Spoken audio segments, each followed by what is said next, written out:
Throughout Bionicle's run, we were introduced to, honestly, an incredible amount of characters, especially Titan-like sets.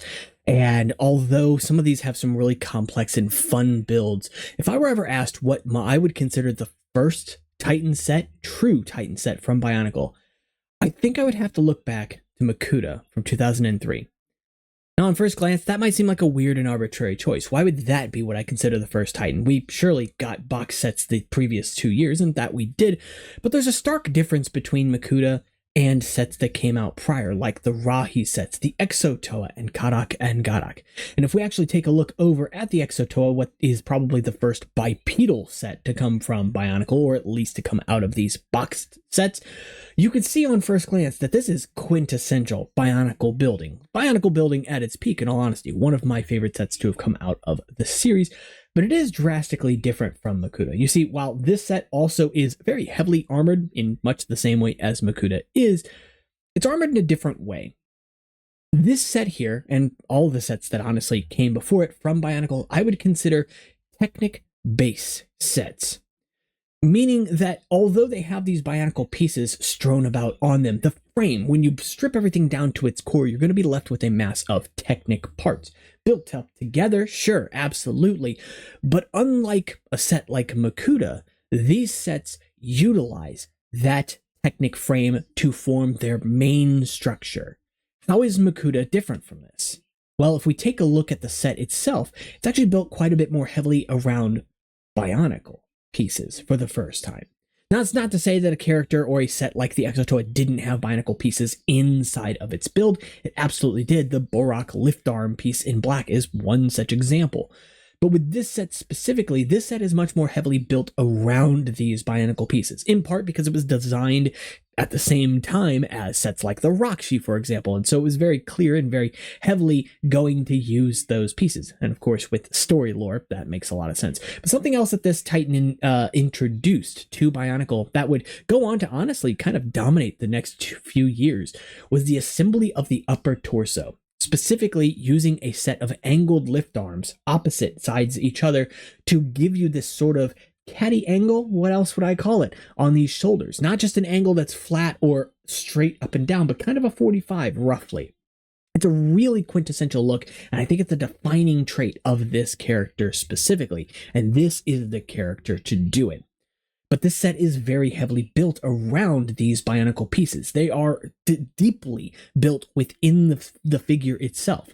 And so if you tried to strip down the Bionicle parts from this set, you'd basically have to take the whole set apart and be left with a pile of scraps. Whereas with a set like the Exotoa, you could get away with taking off most of the Bionicle pieces, the Robo Rider pieces, the panel pieces, basically anything that is silver here. If you were to take it off, it wouldn't look as Bionicle. Sure, it would look like a Technic mass, but you would still have a figure standing in front of you. Even looking at characters like Karak and Garak, and yes, I know this is a render from Google. I just pulled it because it had a white background. It was easy enough to work with. It actually looks quite nice with the Rao down there. But the point I'm getting at is that a lot of the pieces that define these characters too are these Bionicle pieces that have been sort of slapped onto the build after the fact. Is that a bad thing though? No, absolutely not. I think it is honestly something that gives that more quintessential sort of classic feel. A Technic frame, a Technic figure with these Bionicle pieces slapped on top. And this is not to say that Makuta was the only set to do something like this, but he was probably the first. There were some sets that definitely came out afterwards that went a few steps back in some directions, absolutely. But I think that Makuta is honestly just about as perfect as he can possibly be. Is he absolutely perfect? No, of course not. There are ways you can improve this set, honestly, pretty greatly. I'm not the biggest fan of the side-to-side waist motion. I never really was, even in like the Rakshi sets themselves, but at least at the time they were new. It always felt a bit shoehorned in, and though I have to imagine that the hip piece, the torso piece for the 2003 Matoran was probably designed with this set in mind as well, it still kind of gets in the way of a certain set of movement. But especially with something like Makuta, where that upper torso weighs so much, it can lead to some problems with the set falling over, and as we know, this set doesn't have the best stability in the world. It tries its best with some fairly large legs to sort of make up for it. It's not quite going to finish the job in all degrees, though. So what would I sort of, do to improve a set like this? Well, I honestly don't. I think the main thing I would do is try to incorporate a way for the arms to move separate from the body, even if they keep the side to side movement. I think that is fine, especially for a weapon like this. It actually gives it quite a bit of leverage because this is a massive weapon on this character. But I would like to leave the torso, the main bulk of the body of the figure and the head of the figure, sort of oriented along with the legs as well. So that way when the arms move, the head doesn't, in a very similar way to the Rakshi or the Vaki sets, right? That said, of course, on the channel, I have also showcased a custom build for Makuta, and I've modified it slightly, so I guess I will go ahead and show it off before I do end this video as well. Granted, when I built this is more of a self-mock rather than Makuta himself, as I am a Rahi designer. It seems to make a lot of sense to build a Makuta character, given the lore of them being Rahi builders, after all. So this is what I had landed on. This is highly inspired by a prototype that is out there, that exists. Granted, the pieces that it uses, like these pieces here, are 3D printed pieces from Lego that had been painted.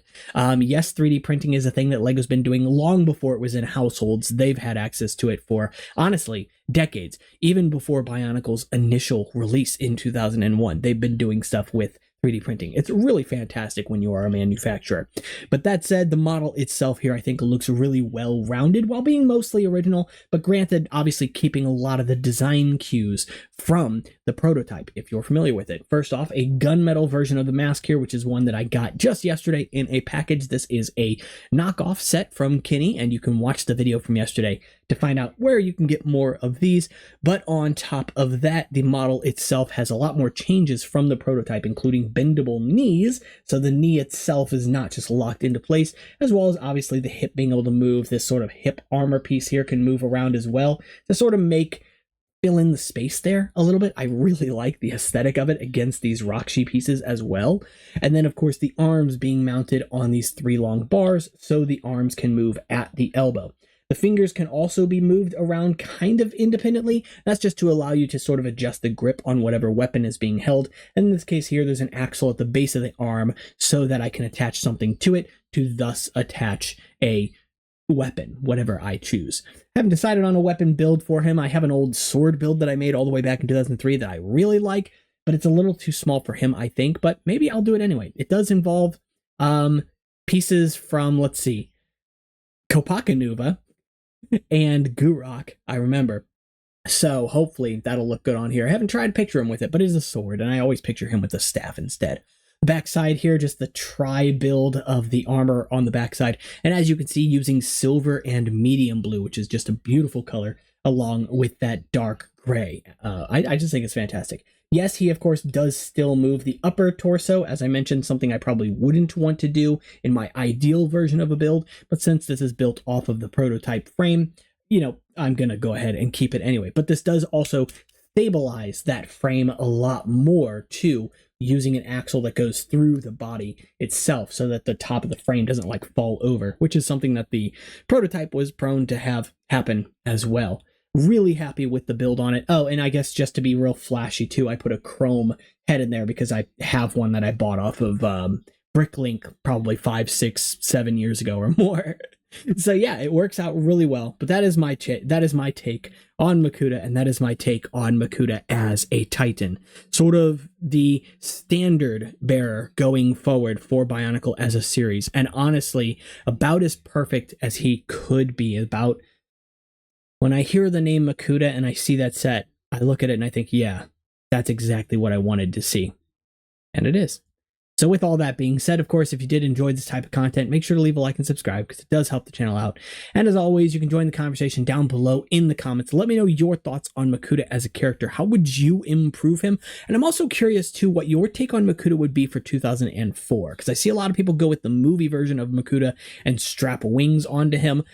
I don't know if that's my take personally, but I really don't know how I would build him. So I'm curious to know yours, but you can take the conversation further over on Discord, which is linked down in the description, or you can check out Instagram and follow me along with 2,000 some odd other people. And also you can check out the Patreon if you want to help support the channel and videos like this. All that's linked in the description. See you all in the next one. Take care.